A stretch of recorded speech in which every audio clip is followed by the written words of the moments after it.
Praise the lord. దేవుడు ఈరోజు మనకు అనుగ్రహించిన మాటలు. నీవు ఇతరులకు మేలు చేసే వ్యక్తిగా ఉన్నావా? నీతోటి సహోదరులు నీకు మేలు చేసినా చేయకపోయినా నీవు వారికి మేలు చేసే వ్యక్తిగా ఉండాలని నీకు తెలుసా? అపోస్తులుడైన పౌలు విత్తుడు గురించి బోధిస్తూ మంచి చేయడంలో అలసిపోవద్దని విశ్వాసులకు ధైర్యం ఇస్తున్నాడు. మనం ఇతరులకు మేలు చేయడంలో ఎప్పుడు వెనుకాడకూడదు.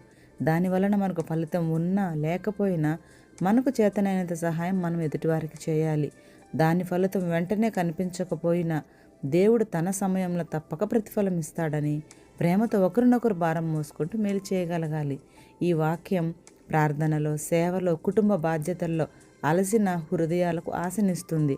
ఫలితం ఆలస్యమైందని మేలు చేయడం ఆపకూడదు.